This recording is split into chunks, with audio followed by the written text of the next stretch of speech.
When you were a child, a single summer could feel like a small eternity. The days ran long. August seemed to arrive from somewhere far away. Now the years slip past like weeks. You blink, and it is winter again. Nothing about the clock has changed. The earth turns at the same speed it always did. So the acceleration you feel is not happening out there, in time. It is happening in here, in you.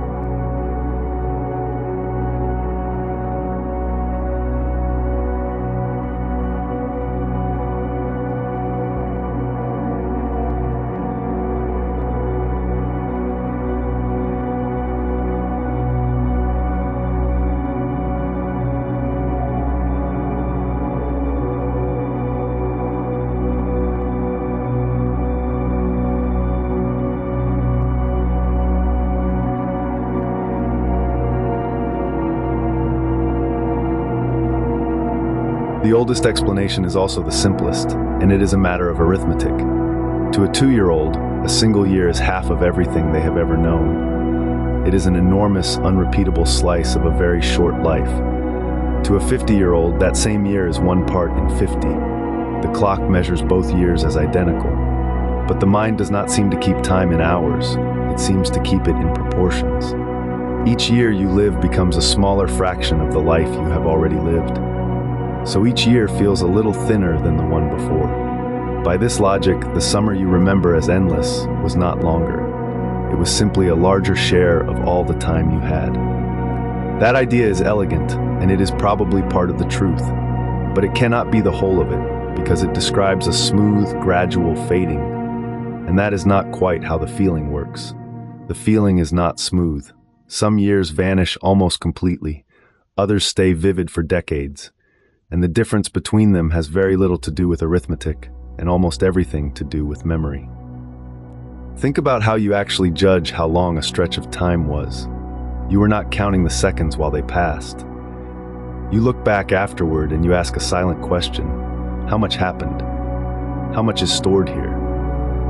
A period crowded with new events feels long in the rearview mirror. A period of repetition feels short because there is so little of it to replay. Your sense of a year is less a measurement than a reading of how much memory that year left behind.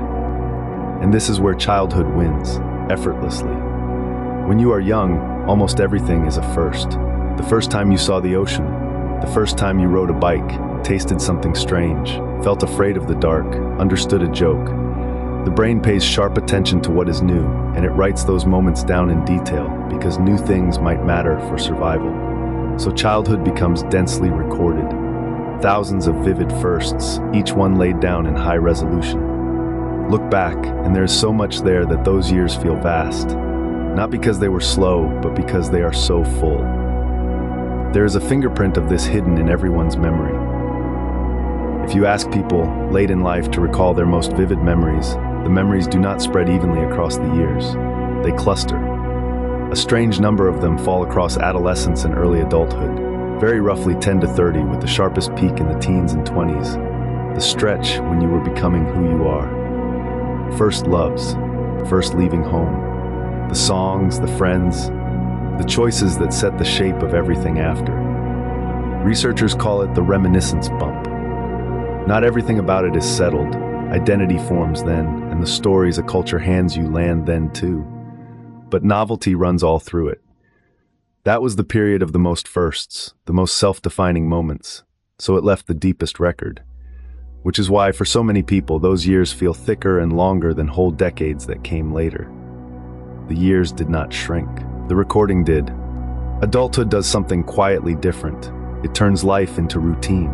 The same commute, the same rooms, the same faces, the same tasks, the same drive home you have taken 1,000 times. Your brain, efficient as ever, records them in less and less detail. Why would it hold more?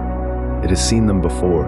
It lets the repetition collapse into a kind of shorthand, a single blurred impression standing in for 100 identical days. And a year made of shorthand takes almost no space to store. So when you look back on it, there is barely anything to replay. The year feels like it lasted a moment, because in memory, it very nearly did. Here's the strange twist inside all of this. In the moment, routine can feel slow. A dull afternoon crawls, a boring meeting seems to last forever. But that same empty time, remembered later, collapses to nothing because it left no trace worth keeping. Novelty is the opposite. A day full of new things can race by while you live it, too absorbed to notice the hours. Yet remembered, that day stretches out, rich and long, because of everything it made you record. So the time that feels fast to live is often the time that feels long to remember. And the years disappearing on you now are not disappearing because they are unpleasant. They are disappearing because they are familiar. Which means the feeling that time is accelerating is not really about time at all. It is a report on the texture of your days.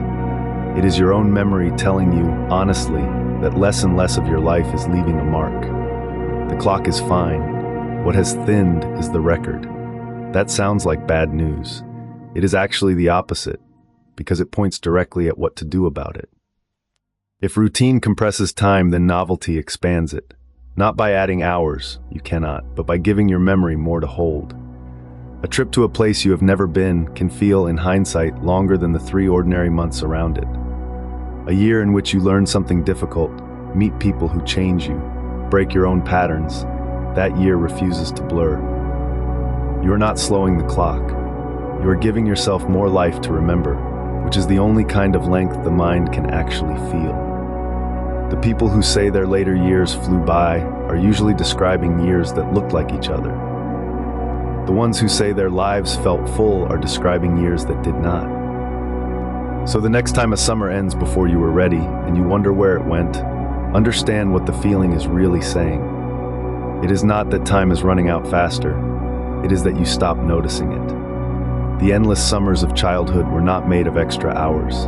They were made of attention, of a mind that found everything new and wrote all of it down. You can still do that. The clock will not slow for you, but you can still make it count.